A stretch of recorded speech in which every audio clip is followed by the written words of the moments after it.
বৈষম্য বিরোধী ছাত্র আন্দোলনের সঙ্গে এই অন্তর্বর্তীকালীন সরকারের একটা দূরত্ব কি সৃষ্টি হচ্ছে? কেউ কেউ বলছেন এই সরকার কি করছেন আমরা দেখতে পাচ্ছি না, উপদেষ্টা হিসেবে কাদের নিয়োগ দিচ্ছেন আমরা দেখতে পাচ্ছি না। কেউ কেউ এইটাও বলছেন যে ছাত্র আন্দোলন থেকে যে উপদেষ্টারা এসছেন তাদের সঙ্গে অন্য উপদেষ্টাদের এক ধরনের এবং দেও সৃষ্টি হয়েছে। প্রধান উপদেষ্টা বলেছেন এই সরকারকে ব্যর্থ করার জন্য, অকার্য করার জন্য আমরা বিশাল অর্থে বিশ্বব্যাপী দেশের প্রতিটি স্থানে প্রতিটি জায়গায় এক ধরনের মহাপরিকল্পনা দেখার কথা তিনি বলছেন। বলা হচ্ছে একটা বড় প্রচেষ্টা হচ্ছে বিভেদ সৃষ্টি করা। আপনি এই ভিন্নতাগুলির ক্ষেত্রে আপনি আসলে কি মনে করেন? এর জন্য আওয়ামী লীগের ষড়যন্ত্র কিভাবে কাজ করছে সেটি কেমনে মনে করেন? আমি মনে করি যে আমি তো 14টা ক্যাবিনেট মিটিং এ ছিলাম, আমি তো দেখেছি যে তারা খুবই একটা ভালো টিম। আমি তো কোনো কারোর মধ্যে বৈরিতা বা কেউ দূরত্ব তৈরি হয়েছে কারোর মধ্যে, এটা আমার কাছে হয় না। আমি মোটামুটি প্রত্যেকটা মিটিং এই থাকি, দেখি তো খুবই দে আর এ ভেরি গুড টিম। আর সত্যিকার অর্থে কিছু কিছু ক্রিটিসিজম খুবই হেলদি। আমরা চাই যে সমস্ত বাংলাদেশের যারা আমাদের যদি দুর্বলতা থাকে, আমরা যদি মিস্টেক করি, সেটা বৈষম্য বিরোধী ছাত্ররাই হোক আর পলিটিক্যাল পার্টি হোক, তারা আমাদেরকে ক্রিটিসাইজ করুক, তাহলে আমরা বুঝবো যে আমরা ঠিক করছি নাকি বেঠিক করছি। আর এটার মানে এই না যে সে আমার থেকে দূরে চলে গেল, কারোর সাথে আমাদের দূরত্ব নেই। আমরা মনে করি পলিটিক্যাল পার্টি বা বৈষম্য বিরোধী ছাত্র আন্দোলন সবই আমাদের অংশীজন, এটা নিয়ে আমাদের কোনো ধরনের কোনো দূরত্ব নাই। আমরা খুবই রাইট অন ট্র্যাক আছি এবং আমি মনে করি যে আমরা আমাদের লক্ষ্যে খুব স্থির আছি। আর আওয়ামী লীগের কথা আপনি কি বলবো, ওরা তো দেখছেন যে ওরা কি ধরনের প্রপাগান্ডা চালাচ্ছে। আমরা বলেছি যে 44 জন পুলিশ মারা গেছে, সেখানে ওরা মিথ্যাচার করছে যে 3000 পুলিশ মারা গেছে। এই 3000 পুলিশ মারা যাওয়াকে কেন্দ্র এটাকে জাস্টিফাই, এটা দিয়ে এই জন্য বলছে, তারা জাস্টিফাই করতে চাচ্ছে এই বাচ্চা 8 বছর 4 বছর 12 বছরের ছেলেদেরকে যে ওরা নির্মম ভাবে হত্যা করলো, সেটাকে তারা জাস্টিফাই করার চেষ্টা করছে। আমরা যারা যারা পুলিশ মারা গেছে তাদের লিস্ট দিয়ে দিয়েছি। আপনারা যদি আরো কাউকে পান আমাদেরকে এনে দেখান যে ইনি মারা গেছে, ইনি ভয়ে কথা বলছেন না, নিয়ে আসেন, আমরা বলছি তো। আচ্ছা, হ্যাঁ, কিন্তু এই লোকগুলোকে আপনারা ভয়াবহ রকমের এই যে মিথ্যাচার, এইটার জন্য করার জন্য তারা মিলিয়ন্স ডলার ছাড়ছে এবং তাদের মিথ্যাচার এখন দেখা যাচ্ছে যে ইউএস পলিটিক্স এর মধ্যে দিয়েও এখানে হাজির হচ্ছে। শফিক ভাই, আপনিও ভালো করে জানেন যে মিথ্যাচারের তো আসলে এটা তো কোনো জীবনকাল নাই, এটা তো শেষ হয়ে যাবে, এটা ফরমালিন দিয়েও বাঁচা যাবে না। মিথ্যা নিয়ে আপনারা এত উদ্বিগ্ন থাকেন না। আমি 5 আগস্ট আওয়ামী লীগ সরকারের পতনের পর কিছু মিডিয়া হাউস আক্রান্ত হয়েছে, কোনো সাংবাদিকের বিরুদ্ধে হত্যা মামলা হয়েছে, অনেকের এক্রিডিটেশন কার্ড বাতিল হয়েছে, সর্বশেষ প্রেস ক্লাবের সদস্যপদ স্থগিত করা হয়েছে অনেক সাংবাদিকের। এসব ঘটনা মত প্রকাশের স্বাধীনতার বিকাশে ভূমিকা রাখবে নাকি সংকুচিত করে ফেলবে? আমি আরো জানাতে চাই, আপনি দেখবেন যে উপদেষ্টারা কার সাথে কথা বললে কি হবে এবং সেটা নিয়ে এক ধরনের হুমকি দিচ্ছে যে তাদের মধ্যে এই জিনিসটা কেমনে এটা হইলো যে ধরেন কারোর সাথে কথা বললেই সে একটা প্ল্যাটফর্ম পায়, এটা নিয়ে আসলে অন্যদেরকে খুব বেশি প্রভাবিত করা যায়, এটাতে কেন মনে হইলো? আমরা যেখানে বলতেছিলাম, শফিক ভাই আমি শেষ করি কথাটা, আমি যেখানে বলতেছিলাম যে শেখ হাসিনার যদি সাহস থাকে ক্ষমতা থেকে নাইমে অন্য কোথায় একটা দিয়ে ইলেকশন দেখ, তার সবকটা মেশিনারি ব্যবহার করেও তো থাকতে পারে নাই, এত ভয় কিসের জন্য? বিশেষ করে সংবাদ মাধ্যমে কে আসবে না আসবে? শফিক ভাই, না, আমাদের তরফ থেকে সংবাদ মাধ্যমের স্বাধীনতা সংকোচনের কিছুই করা হয়নি। আমাদের, আপনি জানেন ট্র্যাডিশনালি সংবাদপত্রের স্বাধীনতা কেমনে সংকোচন করা হয়। আমাদের এটা অ্যাডমিনিস্ট্রেটিভ, আগে ডিজিএফআই কে ইউজ করা হতো, এনএসআই কে ইউজ করা হতো, প্রাইম মিনিস্টার অফিসের যে প্রেস টিম, যেটা এখন আমি লিড করছি, তাদের কাজই ছিল নিউজ নামানো, একে থ্রেড দেওয়া, ওকে থ্রেড দেওয়া। আপনি নিজে এটার একজন ভিকটিম। আপনি এখানে আমার থ্রেড দেন না, আমি ভিকটিম না, প্রোগ্রাম করতে আমি ভিকটিম না। আমার কথা, আপনি কেউ যদি আপনাকে বলে, কোন পত্রিকা, কোন টিভি স্টেশন, কোন ওয়েবসাইট যদি বলে যে আমাদের এই নিউজটা সরাতে বলেছে, আমাদের এই নিউজটা কিল করতে বলেছে, বা আমার এই লোকটাকে ফায়ার করতে বলেছে, আপনি আমাকে বলেন। আর আপনি ইয়ের কথা বলেন, এই যে অ্যাক্রিডিটেশনের কার্ড ছাত্রলীগের ছেলেকে দেওয়া হয়েছে, যুবলীগের ছেলেকে দেওয়া হয়েছে, এবং এদেরকে দিয়ে এদের বিশাল একটা অংশের 5000 অ্যাক্রিডিটেশনের মধ্যে 169 জনের অ্যাক্রিডিটেশন নাই। তো এদেরকে পুরো একটা বিশাল অংশের কাজ ছিল সচিবালয়ে যে লবিং করা, ওর হয়ে দেনদের বর করা, ওর হয়ে ইয়ে করা। আমরা তারপরে বলেছি যে আপনার প্রতি অন্যায় করা হয়েছে, আপনি আমাদেরকে বলেন, আমরা আবার রিভিউ করব। এটা নিয়ে আমাদের কোনো ইয়ে নাই। কিন্তু স্বাধীনতা, ইয়ের স্বাধীনতার ক্ষেত্রে আমরা বলবো যে 100%। বাংলাদেশের ইতিহাসে এরকম কেউ স্বাধীনতা ভোগ করে নাই, আমি এটুকু বলতে পারি। আপনার কাছে কি মনে হয় তথ্য উপদেষ্টা যে বলেছেন যে কার সাথে যোগাযোগ করছে না কি কথা বলেছে, আমি কি স্ট্যাটাসটা বাইর করে দেখবো, পড়ে শোনাবো? আপনি নিশ্চয়ই জানেন। হ্যাঁ বলেন আমরা জানেন মনে নিশ্চয়ই, মানে এটা আপনার কাছে মনে হয় না যে ডেকে বলেছেন যে আপনারা মন খুলে লেখেন, আমাদেরকে ক্রিটিসাইজ করেন। আমরা ক্ষমতায় থাকলে এক ধরনের অন্ধত্ব থাকে, আমরা অনেক কিছু দেখতে পারি না। আপনারা লিখলে আমাদের চোখ খুলে, আমরা ওইটা দিয়ে দেখতে চাই। কিন্তু এইটা বলেন না যে আমরা আপনার ইয়েটাকে আমরা কমাচ্ছি, আপনার স্বাধীনতাকে কমাচ্ছি, কোনো ধরনের না। নট এ সিঙ্গেল ইনস্ট্যান্স আপনি পাবেন কোন টিভি স্টেশনে। আগে এমনও হতো যে একজন আমি এটা আপনার ইয়েতেই শুনেছি যে আপনার এখানে একজন এসে খুব জ্বালাময়ী বক্তৃতা দিয়ে গেছে। আপনি যখন আজকের বাংলাদেশ না ইয়ে করতেন ইন্ডিপেন্ডেন্ট টিভি, উনি যেই নিচে নামছেন আপনাদের ওই টিভির নিচে, তখন তাকে লোক এসে ধরে নিয়ে। না শফিক ভাই, আমি বলতেছি না যে এগুলি হয় নাই, কিন্তু সেটি আজকের বাংলাদেশে বক্তব্য দেওয়ার কারণে হয়েছে তা না। পুলিশ তাকে খুঁজতেই ছিল, তারপর তাকে গ্রেফতার করছে। আমি সেটার কথা বলতে চাই না। আমরা তো অন্তর্বর্তীকালীন সরকারের কাছ থেকে এইটা চাই না যে অন্তর্বর্তীকালীন সরকার সংবাদ মাধ্যমে একটা ব্যক্তি আসলে, যেমন আমি খোলাখুলি বলি, ছাত্রলীগের সভাপতি সাদ্দাম হোসেন আসলে এই উপদেষ্টাদের বা বৈষম্য বিরোধী ছাত্র আন্দোলনের এদের কেন মনে হইলো যে উনি আইসা এমন একটা প্ল্যাটফর্ম পাবেন যেটাতে তিনি এমন কিছু কথা বলতে পারেন যেটা হইলো যে পৃথিবী উল্টে যেতে পারে? না, আপনি ছাত্রলীগকে তো ব্যান করা হয়েছে, এটা আউটলড। আপনি কি হিজবুত তাহরির তো একটা ব্যান্ড অর্গান, তার আপনি ওদের চিফকে কি আপনি ইন্টারভিউ নিবেন?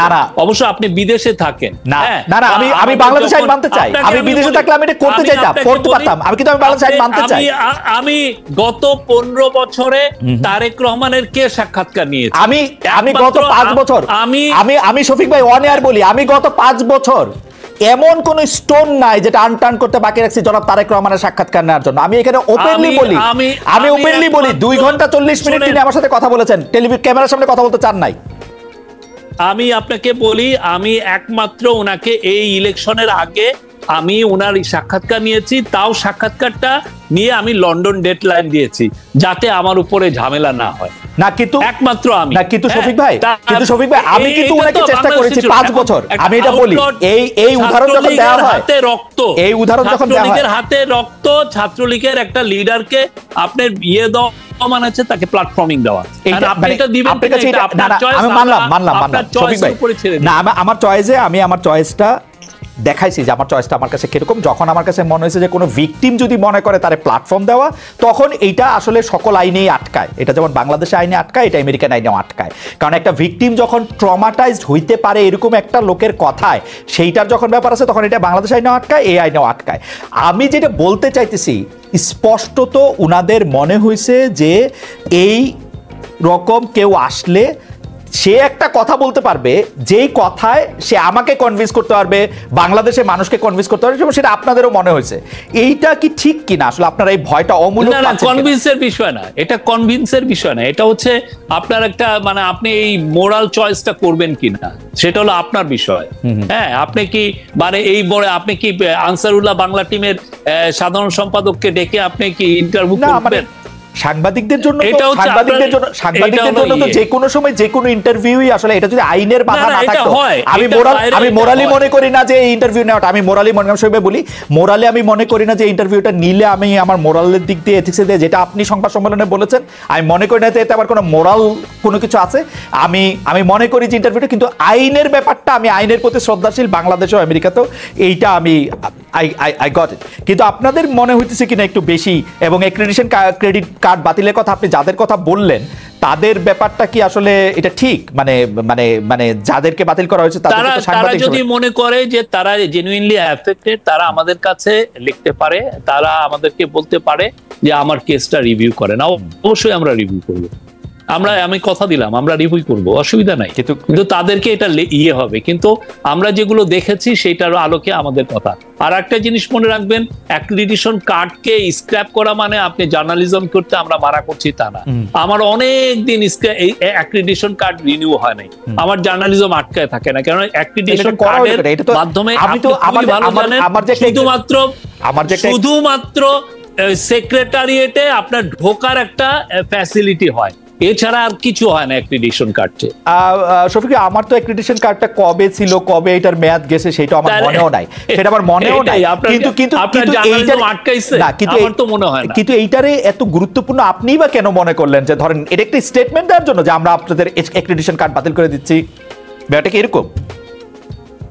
You wanted to make a point. না না, আমরা দেখেছি যে এই অ্যাক্রিডিটেশন কার্ডে অনেক ছাত্রলীগ, যুবলীগ, ইভেন আওয়ামী লীগের লোকজন বা তৎকালীন পতিত স্বৈরাচারের মিনিস্টারের ব্রেন ট্রেন এদেরকেও দেওয়া হয়েছে। তো এটা তো অবশ্যই আমাদের রিভিউ করাটা তো দরকার, ঠিক না? মানে একরকম জোর করেই, যেটা আসলে ডক্টর ইউনূস বলেছেন, প্রধান উপদেষ্টা হয়েছেন ডক্টর ইউনূস। ডক্টর ইউনূস এরকম বলেছেন যারা জীবন দিয়েছে, যারা রক্ত দিয়েছে, তাদের ডাক আমি ফিরিয়ে দিতে পারি নাই। যারা এই সুপ্রিম স্যাক্রিফাইস করছে তাদের ডাক আমরা ফিরিয়ে দিতে পারি নাই। সেই সমন্বয়করা মধ্যে থেকে তিনজন সরকারেও আছেন, বৈষম্য বিরোধী ছাত্ররাই আবার বিভিন্ন দাবি দেওয়া মাঠে নামছেন। এইটা আপনারা কি বলবেন? এবং তারা বলছেন যে তারা কখনো রাষ্ট্রপতির পদত্যাগ চাইছেন, কখনো হাইকোর্ট ঘেরাও করছেন, কখনো উপদেষ্টা কাদের নিয়োগ দেওয়া হবে তারা বলছেন, কখনো জাতীয় পার্টির কেন্দ্রীয় কার্যালয়ে অভিযান করছেন এইটারে। এবং বলা হচ্ছে যে তারা এক ধরনের সরকারের সাথে এক ধরনের মুখোমুখি একটা অবস্থান আসলে মেনে নিচ্ছেন। এইটা আপনারা কিভাবে দেখছেন বা কি করছেন? না, আমি তো দেখছি যে আমাদের সাথে তাদের সব, আমি একটু আগেও বলেছি, বৈষম্য বিরোধী ছাত্র আন্দোলন যারা করেছেন বা যারা পলিটিক্যাল পার্টি, কারণ পলিটিক্যাল পার্টিগুলো বিএনপি বলেন, জামাত বলেন বা অন্যান্য অনেক পার্টি বলেন, তারাও কিন্তু এই আন্দোলনে ছিল। তো সবাই আমাদের অংশীজন, আমরা এইগুলো নিয়ে নাই। কিন্তু তাদের সাথে যে আমাদের দূরত্ব হয়েছে আমি তো এটা কোনো দেখছি না। আর তিনজন এরা এসছেন আমাদের ক্যাবিনেটে, কারণ আমরা চাই যে এই যে ইউথের যে ভাষাটা, এটা আমাদের এখানেও আসুক। তারা যে চায়, তাদের ডিমান্ডগুলো কি, আমাদের যাতে জেনারেশনাল একটা গ্যাপ না হয়, তাদের চাওয়া পাওয়া, তারা বাংলাদেশকে কিভাবে দেখছে, আমরা তো বাংলাদেশটা তাদের কাছে রেখে যাব। তো তাদের একটা ইনক্লুশন তো খারাপ না। এবং this are smart guy, Mahfuz বলেন, নাহিদ বলেন, নাহিদের মতো স্মার্ট পলিটিশিয়ান বাংলাদেশে খুব কম আছে।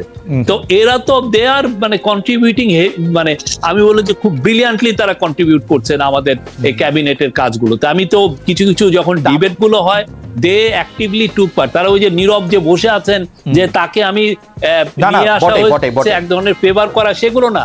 আর আরেক দিক দিয়ে যেটা সার্জিস বা হাসনাত বা অন্যান্যরা যেটা করছেন, তারা তো আওয়াজ তুলছেন। আমরা তো বলছি যে সবাইকে, যদি আমাদের মিস্টেক হয়, আমাদের যদি কোনো শর্টকামিংস থাকে, আপনারা আওয়াজ তুলেন, অসুবিধা কি, আমরা শুনি। আমি তো আপনাকে অংশীজনই ভাবছি। ওকে, ফ্যামিলিতে থাকে না, আপনার সাথে তো আমার ডিফারেন্স অফ ওপিনিয়ন হয়, তাই বলে তো আপনি আমার এনিমি না। ডিফারেন্স অফ ওপিনিয়ন হলে এনিমি না, এটা একটা ভালো কথা। কিন্তু আমরা যদি ধরে নেই যে রাজনৈতিক বা অন্য কারণে এই সরকারের সময় সংখ্যালঘু সম্প্রদায়ের আক্রমণ, তৌহিদি জনতার ব্যানারে মাজার, বাউল আখড়ায় হামলা, যৌনকর্মীদের অনিরাপত্তা, পোশাকের জন্য নারীদের অপদস্থ করা, এইটা যে কথিত আওয়ামী লীগের কথিত যে সাংস্কৃতিক দার্শনিক বয়ান, তারই আসলে প্রতিষ্ঠা করতেছে কিনা শফিক ভাই? না, আমরা এগুলো ব্যাপারে খুবই স্ট্রং নিয়েছি। মাজার ভাঙার বিষয়ে আমরা স্ট্রং মেজার নিয়েছি। আপনি দেখেন, আমরা যখন স্ট্রং মেজার, এরপরে আর একজনও সাহস পায়নি, এটা হবে না। তারপরে আপনি যে ছেলেটার এগেনস্টে আসলো যে সে কক্সবাজারে একটা একটা মেয়েকে বোধহয় সে প্রহার করেছে বা এটা তাকে বাজে কথা বলেছে, তাকে ওই দিন কক্সবাজারে 510 মিলিমিটার বৃষ্টি হয়েছে, ওর মধ্যে তাকে অ্যারেস্ট করা হয়েছে। কেন এগুলোর ব্যাপারে কোনো ছাড় নাই। আর অন্যান্য সমস্ত কিছুতে, আর মাইনরিটির কথা আমরা তো অস্বীকার করছি না যে কিছু অ্যাটাক হয়নি, হয়েছে। কিন্তু আমরা বারবার বলছি এগুলোকে এত ওভারব্লোন করা হয়েছে, এত হিউজলি এক্সাজারেটেড করা হয়েছে যে এটা নিয়ে অনেকে পলিটিক্স করছেন, এটা আমরা স্পষ্ট দেখতে পাচ্ছি। আপনি দেখেন যে হিন্দু, বৌদ্ধ, খ্রিস্টান ইউনিটি কাউন্সিল যে রিপোর্টটা দিয়েছেন, সেটাকে রিভিজিট করেছে নেত্র নিউজ। তারা দেখেছে যে ওদের যে 9 জনের যে মৃত্যুর কথা বলা হয়েছে, তার মধ্যে 8টা মৃত্যুর ক্ষেত্রে ওরা মোটামুটি নিশ্চিত যে এটার কোনো রিলিজিয়াস মোটিভেশন ছিল না, এটা কোনো সেক্টারিয়ান ভায়োলেন্স না। তো তারপরে দেখেন এই রিপোর্ট যে ওরা করেছে, হিন্দু, বৌদ্ধ, খ্রিস্টান কাউন্সিলের উচিত ছিল বলা যে না, আমরা এই রিপোর্টটা আমরা ওন করি বা কিন্তু তারাও তো চুপচাপ। তারা তো বলা উচিত ছিল যে নেত্র নিউজ যেটা তাদেরকে বলেছে। 9 জনের মধ্যে 8 জন সংখ্যালঘু যারা মারা গেছেন, তারা আসলে ধর্মীয় কারণে মারা যাননি। তাহলে তাহলে এখন এইটা তো আপনি যদি এটাকে অথচ এটা দেখেন আমার মনে হয় যে একটা মৃত্যুর কারণ আমরা করোনার সময় দেখেছি, আমরা করোনার সময় 11 মিলিয়ন বার এটাকে ওদের রিপোর্টটা 11 মিলিয়ন বার সাইটেড হয়েছে। শফিক ভাই, ডু ইউ নো মানে কি পরিমাণ মিস ইনফরমেশন এটা তৈরি? এটা আমার কাছে মনে হয় যে মিস ইনফরমেশনের পাশাপাশি আপনাদের একটু দেখাও দরকার এরকম ঘটনা ঘটছে কিনা। এবং আমি মনে করি যে করোনার সময় বাংলাদেশেই যারা মারা গেছে তাদের অনেকের মধ্যে করোনায় মৃত্যু হয়েছে এটা বলে এটা করা হয়েছে, এবং এই সময়ের মধ্যে কোনো একটা সংখ্যালঘু সম্প্রদায়ের কেউ মারা গেলেই এইটাকে পলিটিক্যাল কিলিং বলা যাবে কি যাবে না সেটাও আসলে একটু দেখা দরকার, নাকি পলিটিক্যাল কিলিং হয়েছে। কারণ একটা মৃত্যু, শফিক ভাই আপনি জানেন, আপনি মাঠের সাংবাদিক ছিলেন, যে একটা মৃত্যুকে আসলে নানাভাবে রাশামন সিনেমার মতো নানাভাবে ব্যাখ্যা করা যায়। এটা আপনি চাইলে এটা ব্যাখ্যা করতে পারবেন। জি এইজন্য আমার এই জন্য নরেন্দ্র মোদীর সাথে যখন প্রফেসর ইউনূস কথা বললেন ফোনে, উনাকে আহ্বান করলেন যে আপনি আপনাদের দেশের সাংবাদিকদেরকে পাঠান, তারা এসে দেখে যাক, তারা নিজেরা যা ধরেন আমি যদি আমার রিপোর্টটা বলি, আপনি অনেক সময় বলেন এটা তো সরকারের ভাষণ, আমি তো এটা বিশ্বাস করছি না, হুইচ ইজ নট অমূলক না, কিন্তু আপনি যদি বাইরের থেকে সব সাংবাদিক এসে নিজেরা যে দেখুক যে আসলে ঘটনাগুলো কি হয়েছে, নিজেরা প্রত্যেকটা ইনসিডেন্ট গুলোকে নিজেরা রিচেক করুক, রিপোর্ট করুক।